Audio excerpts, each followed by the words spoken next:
Well, hey everyone, my name is Nathan Jones, and if you're new here, welcome. I like to talk about all things movies, specifically Blu-rays, and today we are reviving the 100 Years of Movie series. This time, I have my good friend Palmer, who is my roommate, and also he's been on the channel before. If you have been subscribed for a little bit, about maybe half a year ago, maybe it's the last time you were on this channel. Sounds like it could be about right. Yeah. Yeah. Maybe a year ago. No, it was probably closer to a year. Now I'm thinking. There's a specific reason I know why, but I won't say. It won't say for the camera. Yeah. But so, if anyone is familiar with my 100 Years of Movie series, so what I did back in 2018 was I went from 1918 to 2018. I went throughout the whole entire year, and I talked about each, like I did 10 movies, roughly, each video, and I talked about each year from 1918 all the way up to 2018, and I talked about my favorite films from those particular periods. And I also talked about other films like honorable mentions, like things that came really in close second. But I wanted to revamp this series, and as many of you know, I wanted to revive this series, and I talked about that kind of near the beginning of this year. I wanted to do this series again. So, Palmer, I want to get a little closer. I don't know if you can. Of course I can. I can there always we get go. a little bit closer. Get a little bit closer. Anyway, That's actually the reason why I knew that it's been about a year. Also, that's why. Yeah. Should we leave this in? I think so. If you want to. Yeah. I got my vaccines. I'm fine. So anyway, so this particular 100 Years of Movie series is what we're going to be doing. Is we're going to be for each month we're going to have a new guest. So this is probably going to be the only one that I'm going to have in person because I felt that Palmer happens to have a really good knowledge on some hidden 1920 films that I think is really interesting to hear from. And so I might have a little bit more of the obvious picks, but I've kind of revamped this a little bit. Instead of talking about every single year in the 1920s, what I wanted to do is I wanted to break this up into a few different things. I wanted to first kind of highlight the decade. Together, Palmer and I can highlight kind of what the 1920s covered, especially when it comes to cinema. And then we would go with our top 5 films, but we would start off with an honorable mention, a film that we think just barely missed the cut. And then we talk about our 5 favorite films from the entire decade. It's really hard to do that because there's a lot more films than just 5 that we like. But that's what we're going to be doing. Palmer, are you excited for this? Yeah. We're going to talk a little bit about the history of the 1920s. I guess I don't really have much to say, just the fact that I do know that from 2018, when I first did this 100 Years of Movie series, I did realize that I had been sorely missing out on a lot of this time period. And honestly, a lot of it is still pretty unknown to me. In fact, of all the videos that I'm probably going to be doing, these are the years that I've seen probably the least amount of films because it's the furthest back. And so a lot of these films are lost. Some of them, I'm sure Palmer will talk a lot about some lost films that we'll both be covering. But it's interesting. The 1920s kind of was the silent golden age. Like it was the very end of the silent era, right? Mm-hmm. And so this was kind of the transition period near the end of the 20s into the talkies, or films that had dialogue and you can actually like hear the voices and hear the sounds. So it's a really interesting period for cinema, just in general. And there's some really great experimentation going on during this time period as well. And a lot of things that, if we look at this time period now, we're like, wow, like you would think, like this is really weird for the 20s. But at the time, I guess it is really unique for that time period. But a lot of these techniques were kind of developed even prior to the 20s. And so, a lot of these films that we might be talking about today are some films that really kind of set the stage for the films that we know and love today. So, do you have anything else to add about the 20s? Honestly, it's a really great decade. I'm excited to have this one because one of the things that I really liked about it is all of my films are... all of them are silent that I chose. The thing that's most interesting to me about a lot of these films, you'll notice like 3 out of the 5 don't even have like intertitles in them, because I really like the fact that there is that constraint to like make a story without sound for a lot of them. So they have to find ways to like present sound, without with just using like the visuals of the camera, you know.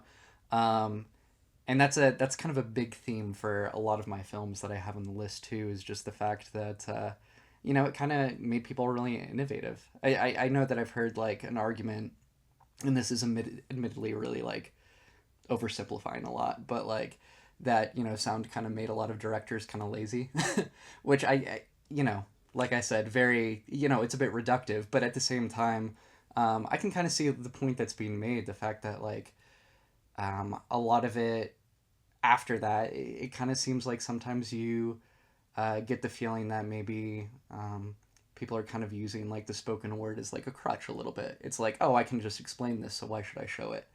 And the thing that I like about like a lot of my favorite movies from the 20s and from the silent era is the fact that you really have directors who are, you know, finding ways to present sound or present like these different ideas, like just using the image. I'm not saying people don't do that today. Right. But, you know, I think that there's it's a little bit more innovative. Yeah. Mm-hmm. There's some innovation, some voyeuristic techniques that a lot of the camera is its own thing, and you know, it does a lot of the action. And I totally see that. And there's so much to do with like setup and like lighting and camera work that is involved with these techniques. Whereas like, you know, it eventually evolved into those talkie films from the 30s where you're just like, okay, we're on a studio stage where it's like dialogue heavy and like the maybe the camera's static, right? Or it just like settles on this scene that's about 5 minutes long, you know, kind of a back and forth kind of thing, which is a great development, especially for acting. But it's also interesting because I'm sure we'll talk about some slapstick stuff and some really action-oriented films, and a lot of those were from, you know, the camera work, the stuntmen who actually had to physically act within these silent films, which is going to be an interesting thing to talk about. So I love this period too. And honestly, I'm so excited to dive into this. But before we do that, I do want to ask any of you, tell me some of your favorite films from the 1920s before we even jump into it. Tell us down in the comment section down below. We'd be interested in hearing that. So let's jump into our honorable mention. So Palmer, I want to begin with you. What is your honorable mention for the 1920s? So I'll be honest. I didn't quite... Huh? No, speak up. Oh, I'll be honest. I kind of forgot about the honorable mention part. So I might have to throw out a few because it just kind of depends on the day. Sure. I know I really wanted to put in Greed. I really wanted to put in Sherlock Jr. I think those were kind of like the two biggest ones that I was really tempted to put in. Are those both from 24? I think so, actually. Yeah, I think so. Yeah. I've only seen Sherlock Jr. and I love that movie. Yeah. But yeah, I've never seen Greed. Obviously, no one's really seen the whole thing, but the version we have is still so good. I wish there was more. What? Where is it at? I mean, I'm sure people in the comment section might know. There's not a Blu-ray version of it, is there? No. Oh, Nathan, you know what you're doing. You've talked to me about this. No, they've like kept it in the vault. Like I think the last time that it was ever released was like on VHS. I know I found it like on the internet and stuff, but it is a shame that like even for streaming, actually you might be able to stream it on like YouTube. They might have like that YouTube pay. I don't know what you'd call it, but right. But still, I mean, even the versions that I've seen online are kind of. I don't think so. No, that would be the place. I could be wrong. That would be the place I would expect it to be. I think it's worth checking. I don't know. I know Warner's kind of weird with their silent films because they don't make money. But like it's kind of there's this greedy. Weird thing. There you go. I don't know. It's particularly upsetting when it's like such an important film to like film history. Like, release that shit. Yeah, those are good picks, and I can stand by at least Sherlock Jr. because I've seen that one. Yeah. But the film that I have for my honorable mention is one by Benjamin Christensen, and he actually plays the devil himself. I actually brought this Black Phillip shirt on. I wore this on purpose to talk about Haxan. I just recently finished this complete film. I actually had watched Witchcraft Through the Ages, the 1968 76-minute version, narrated by William S. Burroughs, but I finally was able to see the original 1922 cut.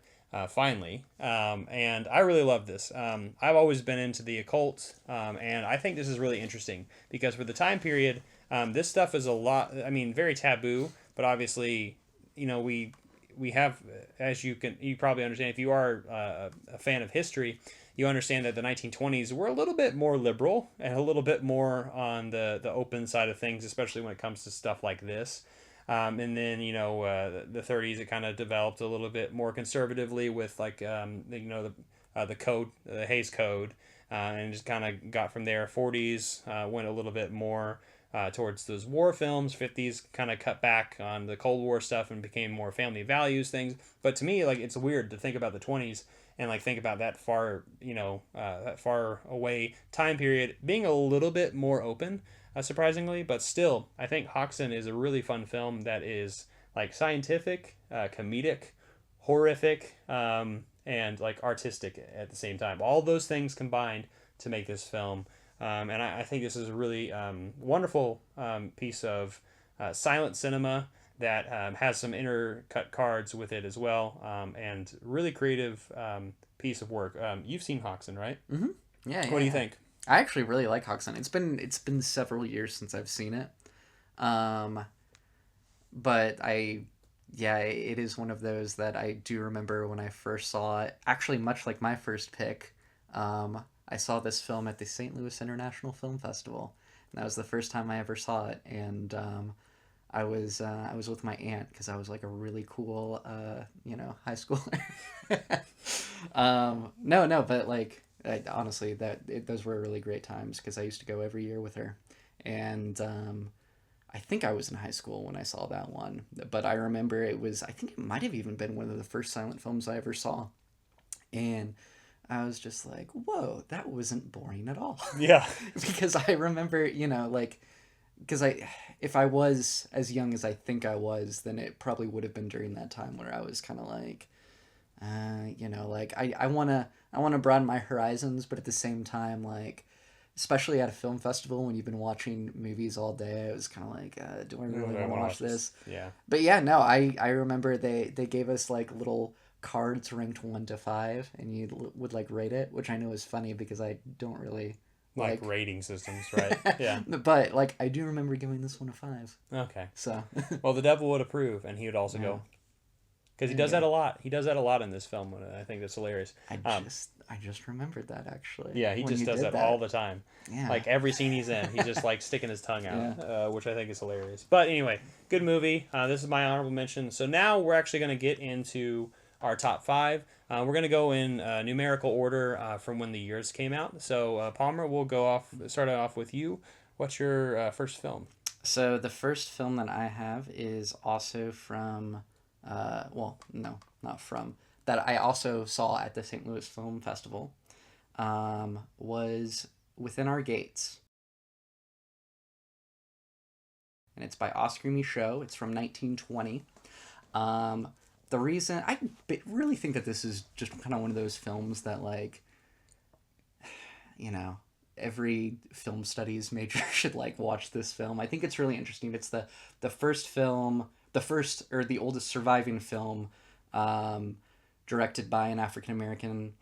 It is interesting for a number of reasons, not only because it's like a really historical document, but also just like formally the things that it does are really fascinating.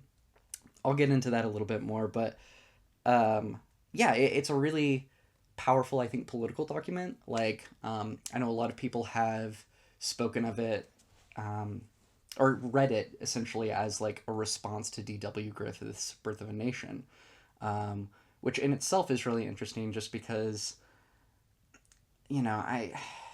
it's one of those things. I think if you really want like an objective view of like film history of this time, even though this came out in 1920, which 4 years after. 4 years, yeah, 4 but years. still like generally kind of the same general period, but the way that it responds to certain themes of Birth of a Nation.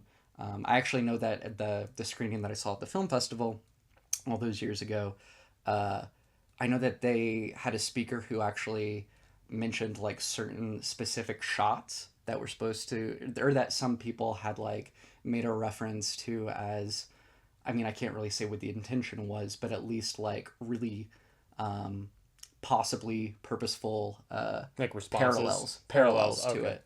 But the one that when I watched this most recently kind of stuck out to me is there is a scene where the protagonist, who's a black woman, there is an attempted rape against her.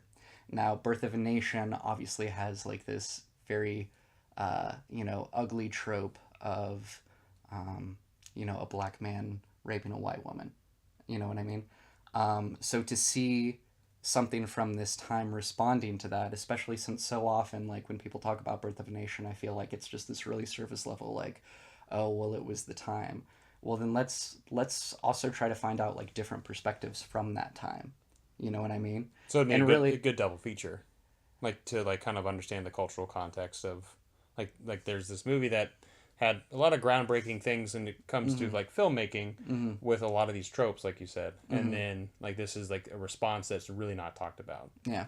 I mean, it could be. It could be. I'll be honest. Like, Birth of a Nation is one of those movies. Like, I've seen it once, and like, I'm not saying it shouldn't be studied. I understand that there is a lot that it really did do technically and everything, but I'll be honest. Like, it's never been one that I've really had a desire to return to because of those reasons. You know, that it's just like so ugly and with its messaging and everything. Right. But that's that's a personal thing. But I also think just the form of it is really fascinating too. I know that so like the last third of this movie is, or I want to say about the last third is like told in flashback, which especially when I think of other movies that I've seen from this time just seems like such a bizarre choice to make. I mean, and it kind of stands out, I think, no matter what context you put it in.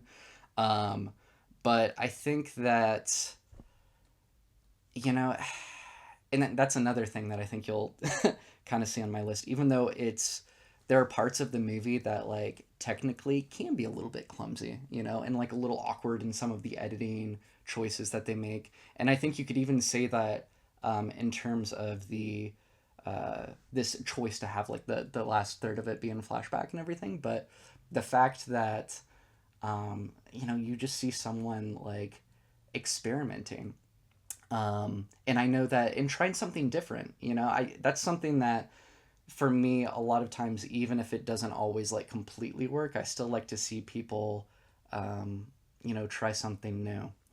And I know that that there are a bunch of critics and film writers that I really like Jay Hoberman and Scott McDonald, who have both wrote pretty extensively about Oscar Micheaux, and have even suggested like watching it in terms of, well, first of all, like I think that there was a period of time where Oscar Micheaux, like the whole kind of the common belief about his films, or the common opinion was sort of like, historically important, but kind of amateurish. You know what I mean? But then you have Jay Hoberman, like in 1980, he wrote this essay called Bad Movies, where he's actually like praising this movie. And he's like, the things that you guys are calling this bad for, because like maybe it's like awkward or clunky or something, like it's also just so formally different than what you expect. Yeah, what you expect from this time period, right. That like you really have to like admire the formalism before that, and maybe like kind of change your perspective a little bit instead of saying like, oh, okay, this is like it's doing something that's different and it isn't interesting. Mm-hmm. And you'll find this in his other movies too. Like he makes some weird choices sometimes, but it's also kind of refreshing to see someone, because even though it was definitely inspired by like Hollywood conventions, at the same time, like I think it's probably safe to say too that he doesn't want to be exactly like D.W. Griffith. You know what I mean? And I can't say exactly what his intentions were, whether it was, as some critics have said, like out of like ineptitude, or if it was on purpose. But at the end of the day, I don't think it really matters that much. Like the fact is, it's interesting to see someone working with the form from this time period in a different way. than anything that I can say. So Is it in this set? yeah. Okay. Yeah. Yeah. So, I mean, if any of you are curious for what Palmer has been talking about within our gates, it is in this Kino Lorber African Pioneers of African American Cinema. This is a really cool box set that I'm really excited to jump into. But yeah, this is you've looked at this a little bit more than me, but I'm very excited to jump into this one day. Maybe we'll definitely probably watch it together. Yeah. But yeah, this is a cool box set, and this is something that's really not talked about much. And I know that some people on my channel know that I have picked this up not that long ago. But I'm very excited to own this, and yeah, it's definitely exploring cinema that during this time period is just really kind of forgotten. And like you were kind of saying, like especially with like the form too, is like there's this expectation of what a film is supposed to look like during this time period, and when something breaks that form, like it's got to be a little bit jarring, especially to critics probably too. Not considering the fact that like also race is involved with this one too.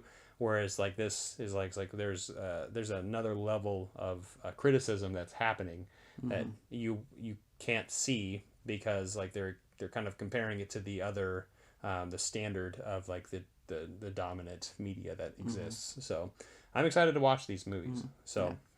But yes, are you ready to move on to my first pick? Let's do it. All right. I'm going a little bit more on a film that a lot of people know, and a film that a lot of people know about, and it's very, very famous from a German director, F.W. Murnau. I'm talking about Nosferatu.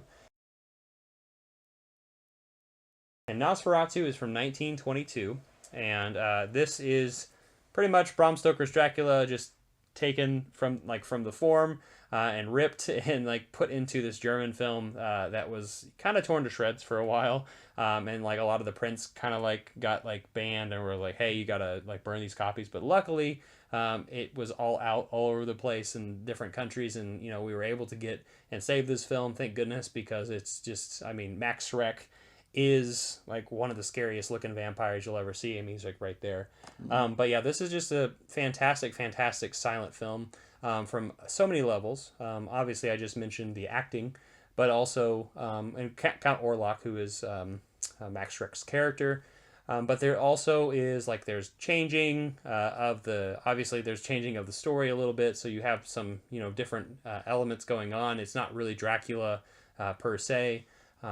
With some of the storylines, but there's a lot of really cool special effects going on with this film, with lighting and with the way that things move, and how there's layering involved with a lot of the scenery and the set design, and like there's like really that Carpathian German forest that you can see in the background with a lot of the shots that are happening in the film itself, and like the castle is just like really foreboding. Max Shrek, the makeup is just like I've already mentioned, is just so terrifying. This is a film that also has a really great score. Now this Kino edition has a lot of special features on it, and this is actually revived from like the 35mm with HD. But the original 1922 score by Hans Erdmann is on this as well, and there's a lot of other special features on this. Just talking about the influence of this film on so much more, because there's been Nosferatu remakes, Nosferatu the Vampire, who is directed by, why am I blanking on it? It's like right there, Werner Herzog, which I can't really talk like him. Nobody can. He's his own self. And then there's also one with in the 90s that John Malkovich is in, a Nosferatu film, which I'm blanking on the name on that film. Dead and Loving It? No, I don't think that's it. But people in the comment section will probably correct us. But Palmer, you've seen Nosferatu? Yeah. Yeah, what do you think of it? No, I really like it. It's another one that has been one thing that I was immediately thought of when you brought it up, because I forgot that you were talking about this one. But like when you're talking about like why it's so effective and everything, this memory kind of came to my mind of, I think I was watching like TCM or something in high school, and there was someone was talking about Nosferatu, and they mentioned one of the reasons that they thought why like it was so effective was the fact that like whenever he's on screen and he's like moving his head, it's like he moves his eyes first and then his head like follows. And it's one of those things that's never like left my memory. I was You can't unsee it when you hear that. yeah, I've been like, oh my god, that's 100% true. But yeah, it's a fantastic movie. I won't ramble too long. I feel like I'm already talking a little bit too much. But yeah, no, I definitely really like Nosferatu as well. Yeah, and honestly, I've been calling it every single time I talk about this movie, but I really want Robert Eggers to, in I guess next year, uh, take on this mantle of remaking this, because it'll be 100 years till this movie came out, which is crazy to think about. That this was 100 years ago almost when this movie came out, and there was rumors that Robert Eggers was going to do it.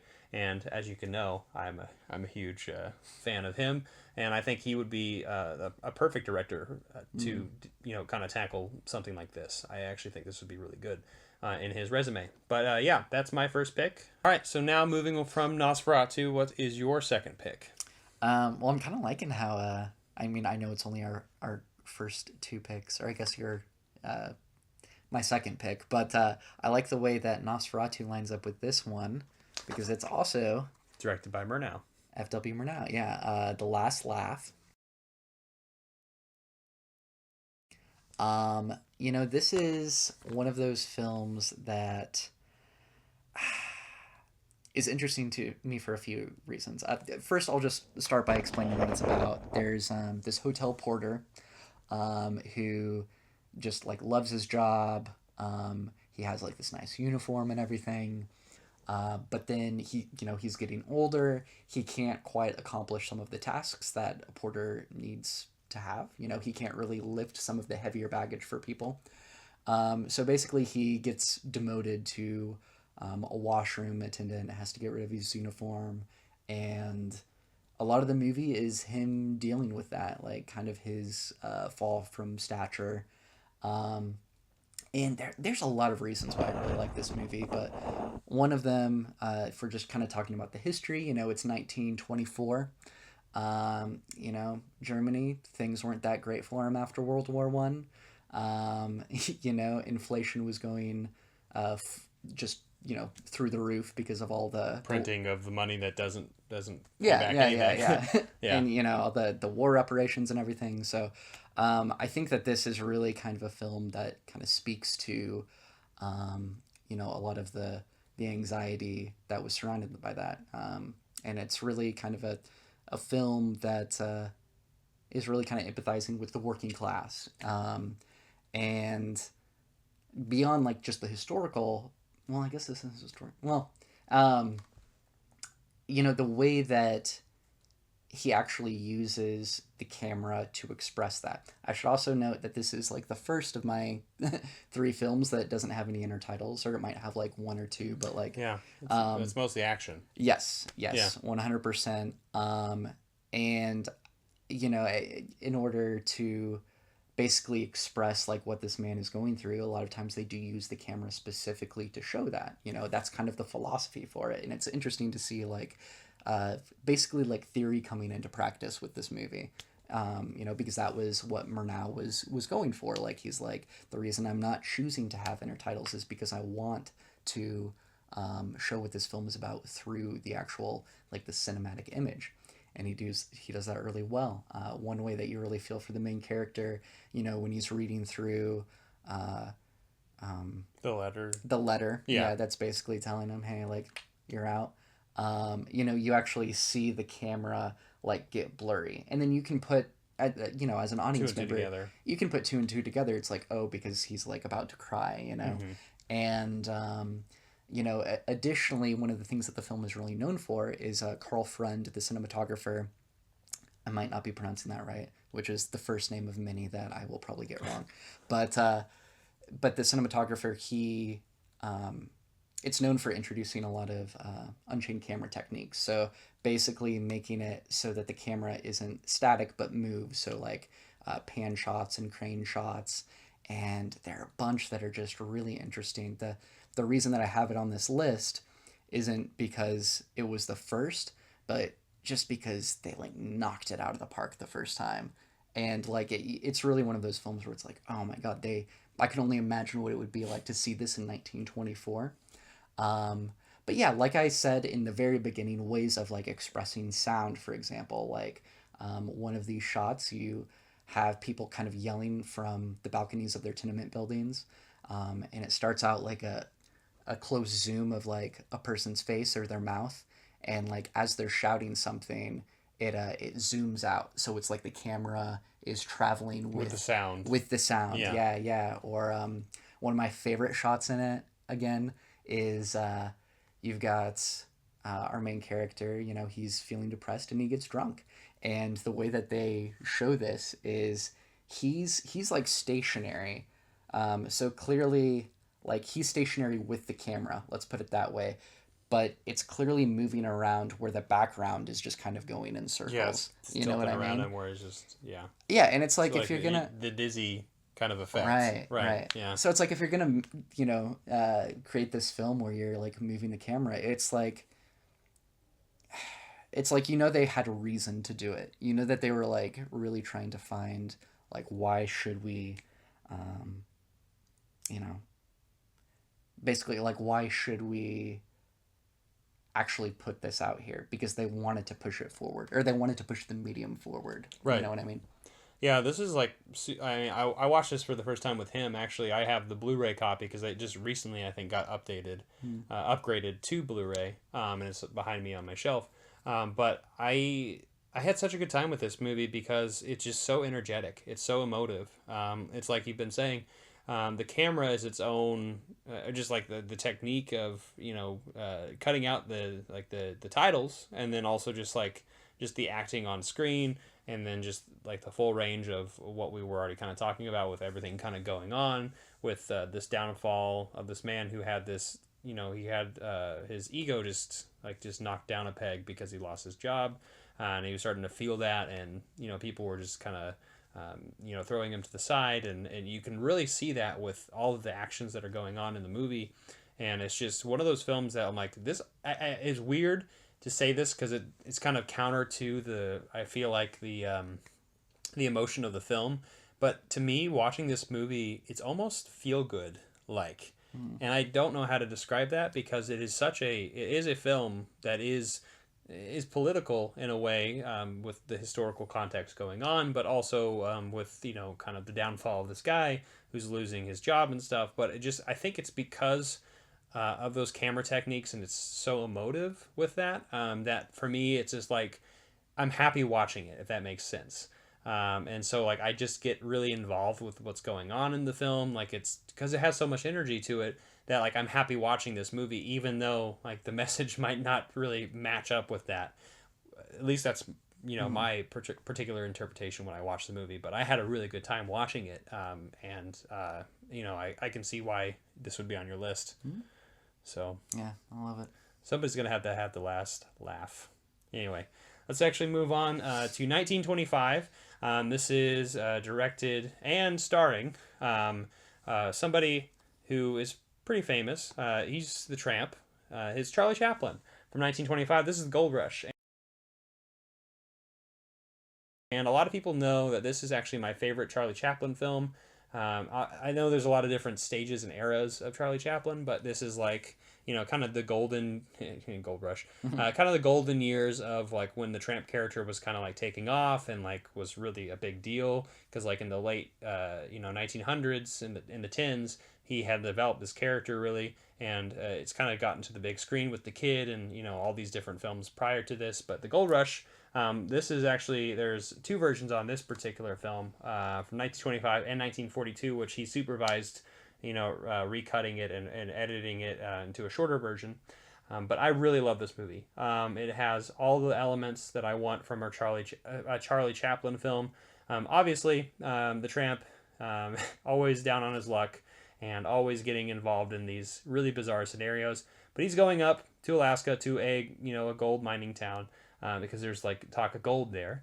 And he is mostly in this shack, in this cabin, all in the middle of nowhere. And all the shenanigans kind of ensue from that, with local townsfolk, a bear, a lot of other wildlife, and people that are in and out trying to get gold. Is like there's this greed element to it as well, and yeah, it's such a fun film. And at the very end, you get, I'm not just really spoiled this movie, but you get like the love interest that's loosely connected in the film, and like it has a really happy ending.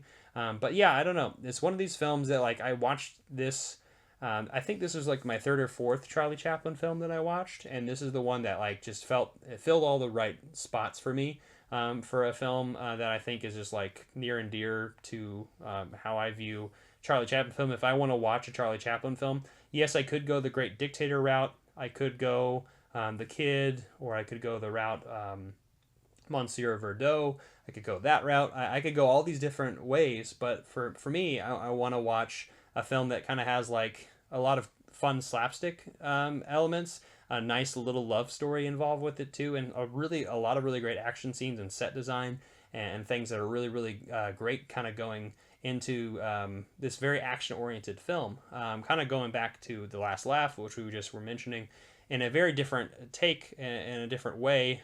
This is definitely in the more traditional, I guess, studio sense, because it's like more the statics, like the shots are like very static, right? But a lot of the techniques going on in front of you are like very mobile, and a lot of the things you don't see this really in films from like the 1930s and so on and so forth. But you've seen The Gold Rush? Mm-hmm. What do you think? I like it. So I've only seen it once. It's not one of my favorites of Charlie Chaplin's. Sure. I mean, I know that a lot of people kind of listed on the top of their list, but honestly, it's one that a lot of the details I kind of have a tough time remembering, to be honest too. I don't know if I can really speak about it. Do you remember do you remember the shoe scene where he's got like the little shoes and he's just doing like a little dance? Yes, I do. Like that's one of the more famous sequences from this particular. And that was like a kind of like a daydream that he was having. Mm-hmm. And the bear scene, I remember. The bear scene's pretty fun. Yeah, yeah. It's a fun. Like movie. It has fun moments for sure. Yeah. It's a fun movie, and I'm sure a lot of other people have different Charlie Chaplin films for the 20s, but I definitely wanted to choose my favorite Charlie Chaplin film, and The Gold Rush is definitely that. And both versions are great.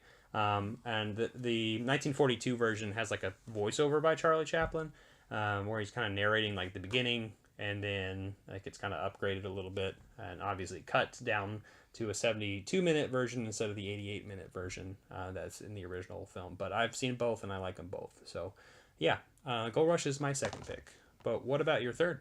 My third pick. Let's see. So my third pick that I have here is from 1926. It's called Minimalism. And I might be, again, pronouncing that poorly. I apologize. And this is actually the film that I know the least about, to be honest. I mean, I could talk about it for a while, but like the history around it, I can tell you, the director is Dmitry Kirsanov. I don't really know too much about him. I know that it's usually associated with the French Impressionist movement, which I know that even like in terms of like film, that there's a lot of controversy even about that term, about whether it's like concrete enough to actually be a term that people should use. And I do not have the expertise to say. I'm not going to pretend like I do. I actually know that one of the big proponents of it is David Bordwell, who since I know they have a lot of Criterion fans on the channel and everything, Observations on Film Art, that series on the Criterion channel.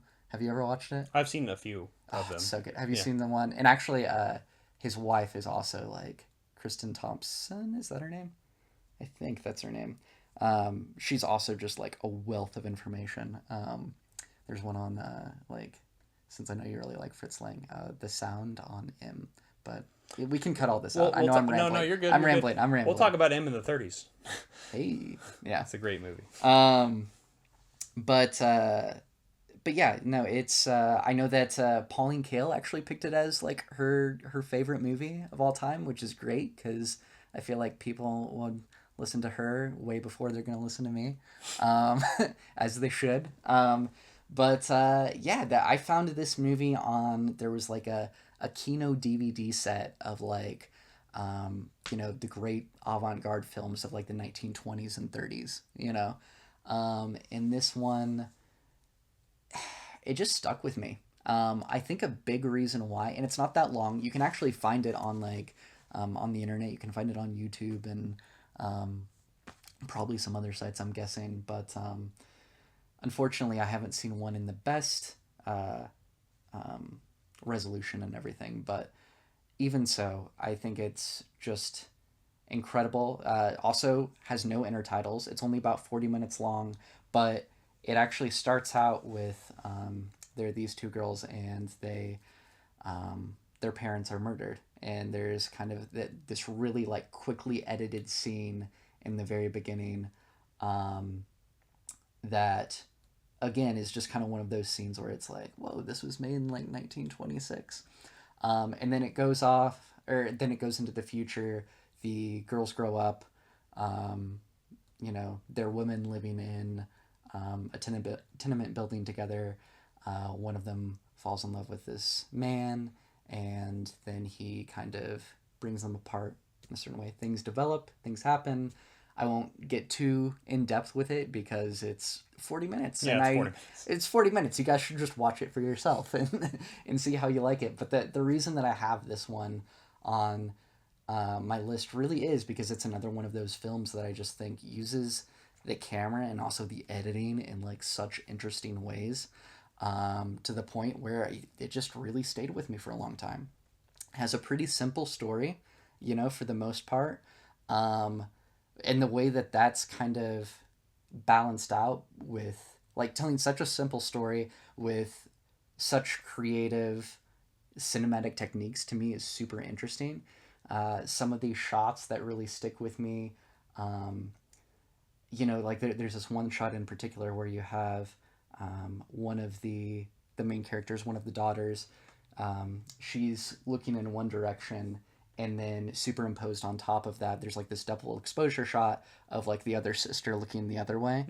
And I mean, in a way it kind of like foreshadows what's going to happen, but again, it's that way of like using the image and using like these techniques at a time where you really just have the image for film to express these ideas, but even when it's not expressing something that might not be like that literal and that specific, you know, I just love some of these shots. It's another one of those movies. I looked a little bit of it, or I was reading a little bit on the internet, and a lot of people who are talking about it are saying that it's like, oh, it's like one of these unseen masterpieces.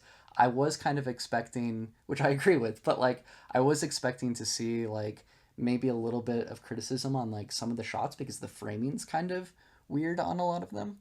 Like the positioning of a head might be in a weird position, or there's like a street lamp that's kind of in a, you know, that, but like as I watch this movie more and more, it is like kind of that unorthodox part of it is also really charming to me, you know? And, you know, maybe I'm the only person who sees it that way because everything that I've seen on the internet, like people who have seen it do seem to really love it. But anyway, I'm sure that I'm probably butchering the title, so maybe we can have it written out in your description or something. It'll be somewhere, and Yeah. I'll definitely be sharing that. That sounds interesting, and Yeah. I'll definitely be checking it out myself. Yeah. It's only 40 minutes, you know, got to do that. Great. All right, so moving on from, how do you say it again? To Monumental. yeah, I think that's what my best guess. That's what I said. Yeah.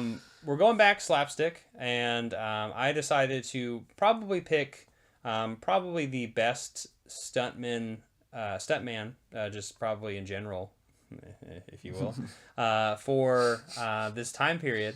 And it was incredibly innovative in a lot of the stunts that he did, and also the direction, and I guess the acting particularly with his, I guess, body and also his face. We're talking about Buster Keaton, and I'm talking about The General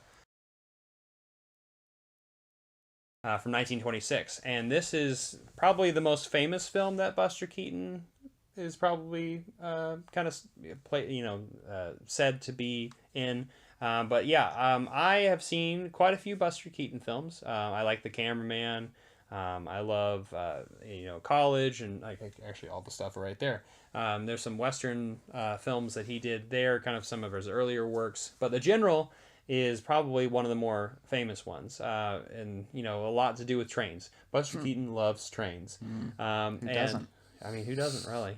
Steven Wilson also loves trains. If anyone's a prog rock fan out there. But anyway, yeah, The General. This is a film that, like, this was actually the first Buster Keaton film that I watched. So you know, it was pretty special for me when I watched this. You know, Buster Keaton is caught up in the Civil War.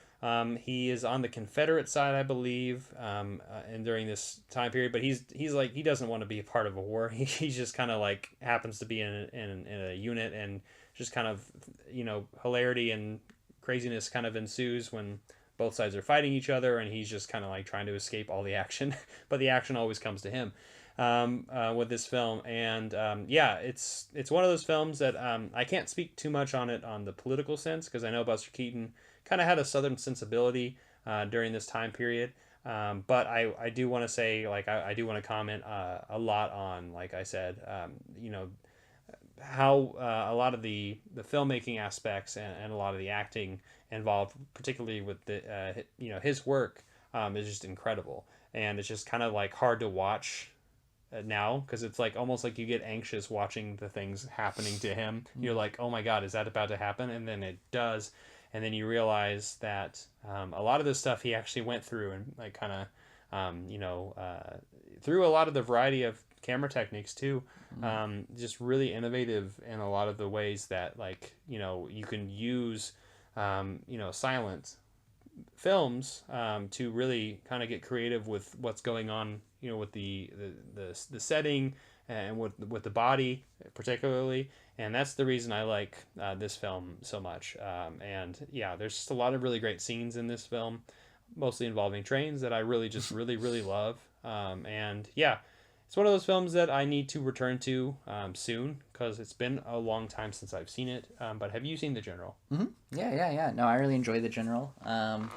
Yeah, going off of what you were saying about like how they use their bodies, I do think it's really interesting how, like, I don't know, vaudeville just kind of has such a rich history and like an interesting transition into film, and I think that this is kind of one of those prime examples, just because I mean, it's some good Buster Keaton for sure. Yeah. It's probably, you know, for my money, like, well, I don't know, a lot of them have something to offer. Maybe ranking them isn't the best thing to do, but like it might be like my second favorite, you know, after Sherlock Jr. You know. Sure, I get that. But yeah, The General, that is my third pick. And yeah, I do want to mention, I'm sure some of you saw this, but I did kind of on Twitter a few days ago mention Harold Lloyd. I do want an honorable mention to give him. I have here Safety Last right behind me. But yeah, I definitely wanted to mention Harold Lloyd among the greats of like just action and you know, people who you know, kind of put their bodies on the line. And like, I'm sure there's many more, and I'm sure I've missed them, but you know, those are the three that a lot of people think about are like Charlie Chaplin, Buster Keaton, and Harold Lloyd. But what about your fourth pick? So my fourth pick. Oh, okay. So this one I also, just like my last one, I don't have like a DVD or a Blu-ray of it. I know that you can actually find it on the Cinémathèque Française website. They have a lot of films for free that you can get in really good quality by this director, Jean Epstein. It's from 1928. It's The Fall of the House of Usher. But it's the French version, so it's La Chute de la Maison Usher. Again, sorry about the pronunciation. But this is also one of those films, much like my last one, that is kind of put into like this French Impressionist categorization by some. And I don't really know if I talked about it too much. This isn't like a specific definition for it, but I think the things that the films that I'm really drawn to under this category, that the things that they really have in common is, you know, really looking at filmmaking and, you know, cinematic image and editing as like its own art form. I feel like they were some of the first people that I can think of to like really, I don't know, to really not just look at it as like a commercial tool, or to like, you know, a commercial tool to like entertain people, but really kind of looking at it as having the potential that, you know, painting or music or any of that has within the arts. And Jean Epstein, I think, was definitely a huge proponent of that. He was also a writer himself, and reading some of the things that he's written, I think it's really striking how similar it is to like a lot of the writings that you might get from like Jean-Luc Godard and a lot of the French New Wave. You know, both were, but like I said, believed in this idea of like film as art. Both of them believed that it had like all this untapped potential. They just kind of despised, not kind of, they despised like more commercial filmmaking who basically, or filmmakers who basically just looked at it as like a filmed theater, you know, and something where basically you would use language as a crutch. But before I get too off track here, like Fall of the House of Usher, there's so much that I love about this movie. It really is, it's just got some of the most beautiful shots. You can tell that he really cares about the images that he's portraying. You know, some that really stand out to me is actually like one of them is when the house is actually falling, and it's actually like a miniature. You can tell it's a miniature, but what he does with the camera, like it's like the smoke is like in slow motion. And you just see it billowing up, you know, and then behind the backdrop, there's like this backdrop of stars that are clearly, it's clear that they're not going for realism, you know, like it's definitely like very stylized, but like it's just like the most beautiful shot. A lot of slow motion, a lot of, again, using film and editing to in kind of unorthodox ways. There's a shot where, again, if we're talking about like ways to like present sound, you have our protagonist like playing a guitar. It's like the first shot is of him like strumming the guitar. The second is like another landscape shot of like maybe a lake. The third is like of, you know, some trees or, you know, just different landscape shots. Yeah. Landscape shots. Yeah. Yes, one after the other, but they kind of like alternate in that order, and it's almost like it's each shot is like representing a different note or something. You know, there's so much that I could say about this movie. I even have more in my notes, but I know that we're kind of limited on time. It's already going a little bit long, but I definitely recommend checking this out again. Like I hope that we can leave a link to it. Honestly, I really want to watch it with you. I think that you would really like it. I'm excited for it, honestly. But yeah, 1928, Sean Epstein. And also, one last thing, really quickly. So on the same website, one of the things I love about this guy is that throughout his career, he kept on changing. In 1947, there's like a 25-minute short, I think. It's called Le Tempestaire. And it is just another masterpiece by this guy. And it's short, so you should watch that one too. All right, so we're actually going to go back a year from 1928 to 1927. This is actually probably one of the most famous films of all time, and probably the start to a lot of the science fiction that we kind of know today. And I'm sure many of you already know my pick here, and a lot of you probably have seen this movie. And if you haven't, shame on you. You should definitely watch this movie because it's awesome. It's one of the my favorite epic films, and I'm talking about Fritz Lang's Metropolis. And I absolutely love this film. I don't think I mentioned it when I was talking about Nosferatu, and we didn't really talk about it with The Last Laugh, but we did talk a little bit about German expressionism, especially that's very, very present in a lot of the fantastical worlds. Maybe not so much in The Last Laugh as much, because that one's a little bit more reality based, but this one is a science fiction film. Nosferatu is more of a horror film. Like you see, like in the Cabinet of Dr. Caligari, you would see, you know, these very theatrical set designs that are sharp and, you know, jagged and, you know, kind of nightmarish. But in this movie, everything's very sterile and cold, and it feels very automaton, and a lot of machines kind of in clogs. And I guess you see this in, you know, like Charlie Chaplin's Modern Times later on.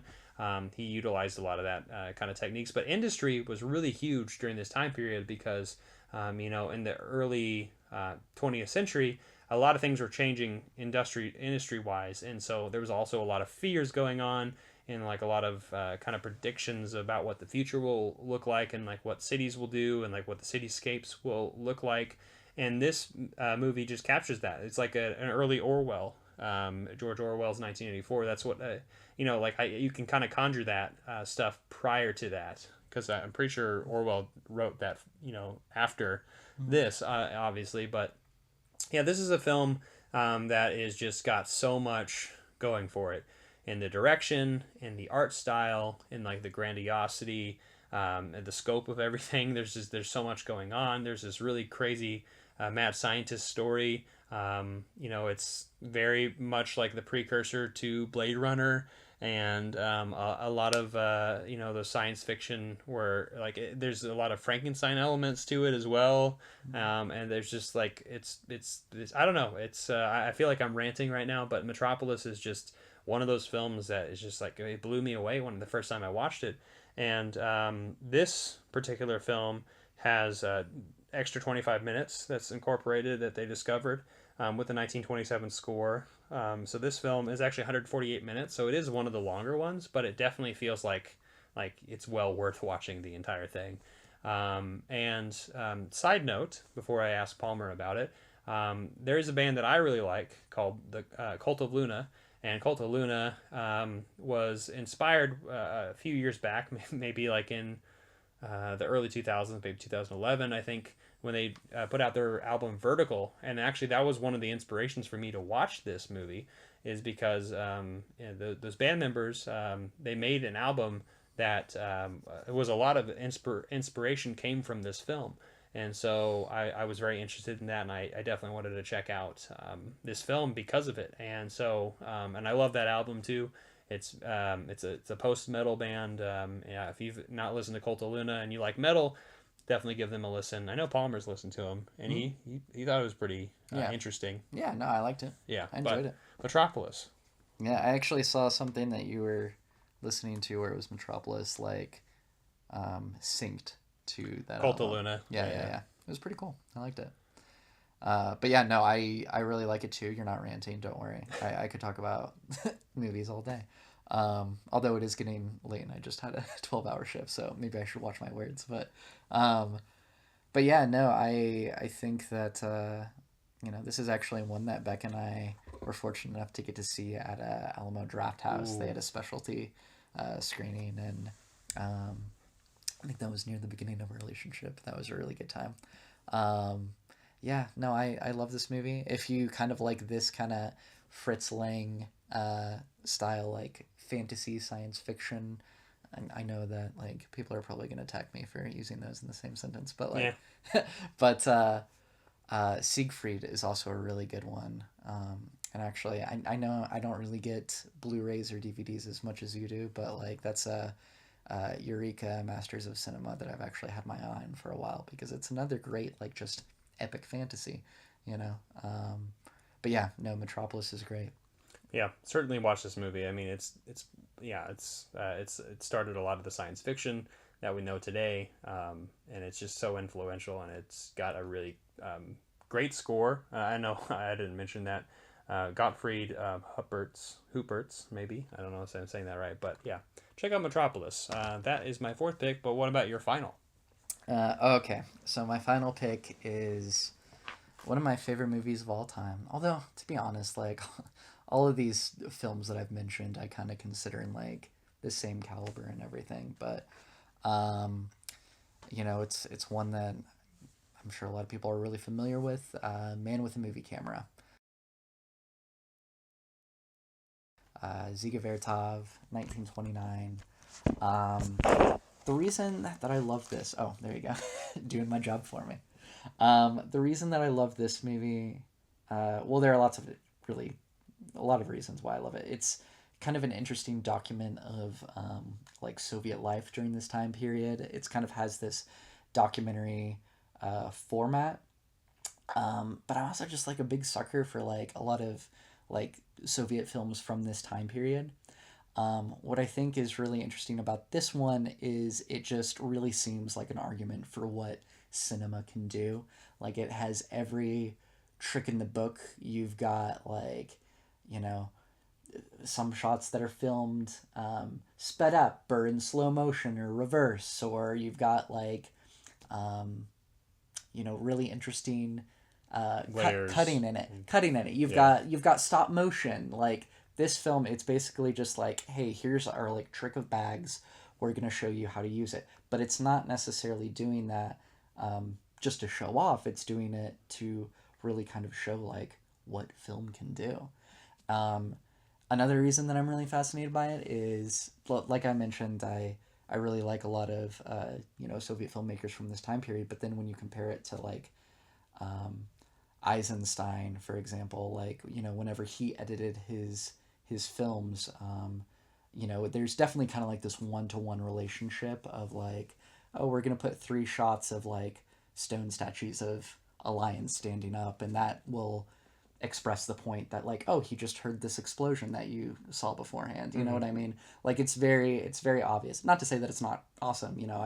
I'm a big fan of him too, but like um, with like Man with the Movie Camera, it's shot in a way that like a lot of the editing, it's like everything's kind of on the same playing field. It's not necessarily, I mean, there are some kind of metaphorical elements that you also find in other films, but I feel like for the most part, there's kind of a lot of just shots that are kind of put together, and it's like, okay, these are all kind of have meaning. One's not necessarily supposed to give you a very specific meaning when you see it with this other one, but just kind of asking you like, okay, so how do you feel like when you see these things together? And one thing that I probably should note, because a lot of times, when we think of like the auteur of the film and everything, like when I talk about this, like a lot of times I say, Ziga Vertov's film, but I think something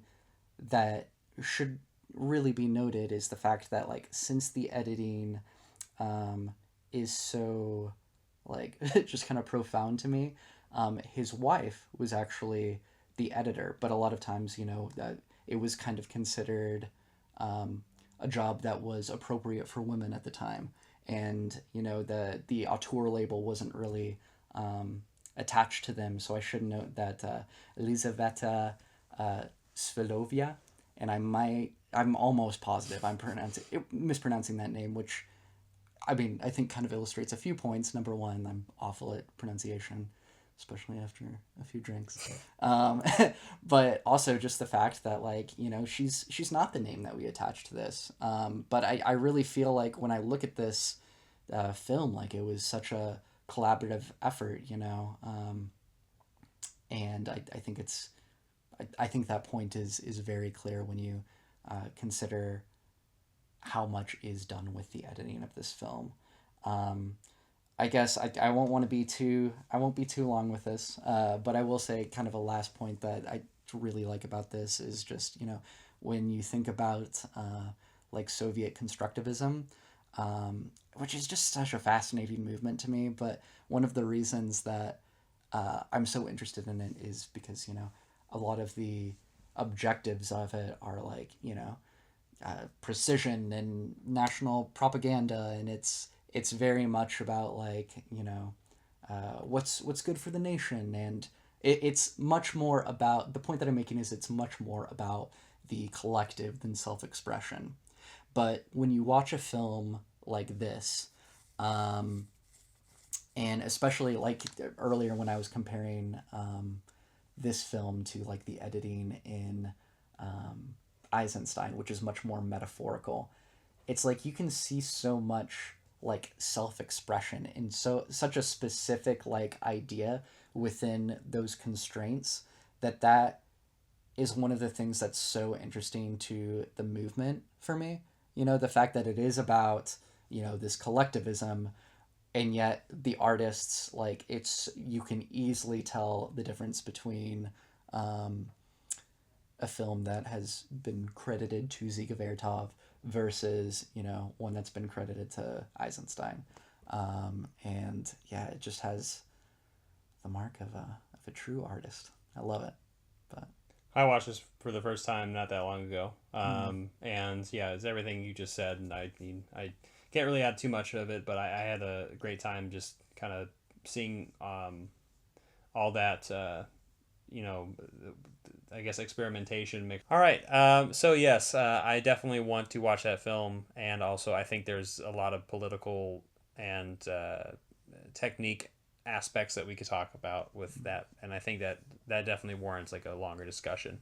But the last film that I want to talk about is from 1928, and it's one of the first silent films that I want to say that I watched that has immaculate acting in it, and it's all in kind of like the expression of like kind of what we've been talking about this entire time is really just like taking away the dialogue and also just like really putting it on the performance and the body and what it looks like and seeing that unfold into a story. And I'm talking about The Passion of Joan of Arc by Carl Theodor Dreyer. And I just really, this is a movie that just like it's like it just strikes you down. Like you will get emotional watching this movie, just from by Renee Falconetti right here, who is Joan of Arc, and it's just one of those films that I haven't seen this in a while, but it is a movie that has never escaped my memory, and it probably never will. I guess that's how impactful this movie is. And the reason I like this version in particular, yeah, it's a Criterion version, but there's a lot of different ways of putting this with the score. Actually, there's 3 scores here. There's Richard Einhorn's Voice of Light, one by Goldfrapp's Will Gregory and Portishead's Adrian Utley, and which is just crazy. And like one of them's like a Gregorian chant that's like happening in the background. Because it is like it's like the execution of Joan of Arc, and like that's like what you're seeing this expression. It was like just really drawn out, and like you're really feeling it. And I know that Paul Schrader talked a lot about transcendental film, and Dreyer's one of the people that he talked a lot about, where it's just like you are really feeling the time, but the time also like sucks you in once you are involved with the medium itself, and also just like feeling the emotion going through. Like it almost feels like you're in the crowd yourself, like just looking at this person tortured and about to die. And it's just such an emotional film. I don't really know what else I can say about it, but Palmer, you've seen this one. Yeah. No, I think it's great. Dreyer's one of those people that often whenever like I see one of his films, it is kind of striking at how something that's so slow moving can really like suck you in. I know another example of like I think one of his last films that he did, Gertrude, is one that just completely kind of surprised me. I was not expecting to be that like entranced by a movie, but yeah, definitely like a good pick if you're into slower movies that are definitely worth rewatching, because I feel like the most effective ones really they use their time in very calculated ways, that are definitely worth revisiting. So Yeah. So yeah, those are our picks for the 1920s.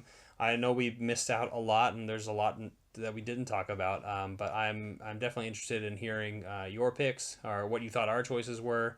Our ramblings, and yeah, please comment down below and let us know what you think. Thank you so much for watching this. I want to say thank you, Palmer, for being the first guest. It was a good time. Yeah, talked about the 1920s. Next time we'll be talking about the 1930s, and we'll have another guest on for that, and it'll be a blast because we'll start getting into the talkie era and some pre-codes and some Hays Code movies and those fun things. And so I want to say thank you so much again for watching this video. Give it a like, comment down below, share, hit the notification bell, and we'll see you next time. I'm not jonesing around.